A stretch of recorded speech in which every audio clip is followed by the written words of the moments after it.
అది కోటి రెట్ల ఫలితాన్ని ఇచ్చేస్తుంది. ఒక రుద్రాభిషేకం ఒక చోట చేస్తే ఏ ఫలితమో బ్రహ్మసూత్రం ఉన్న శివలింగానికి చేస్తే కోటి రెట్లు విశేష ఆరాధనా ఫలితముని ఇచ్చేస్తుంది ఆ శివలింగం. అలా ఇవ్వగలిగిన శివలింగం అని గుర్తు చెప్పడానికి వచ్చిన వాళ్ళకి బ్రహ్మసూత్రం ఉంటుంది దాని మీద. అది చెక్కినప్పుడే ఆ బ్రహ్మసూత్రం చెక్కుతారు. బ్రహ్మసూత్రం ఉన్నది మీకు పరాకు చెప్పినట్టు శివలింగం మీద. జాగ్రత్తగా ఉండు సుమా. తేతలి అని ఒక గ్రామం.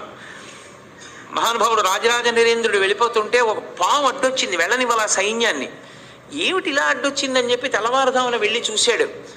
అద్భుతమైనటువంటి శివలింగం, దాని మీద ఉంటుంది బ్రహ్మసూత్రం. నేను ఎన్నో దేవాలయాల్లో చూసా బ్రహ్మసూత్రం ఉన్న శివలింగాల్ని. బ్రహ్మసూత్రం ఉన్నది ఈ అదృష్టం పండిపోయిందని గుర్తు.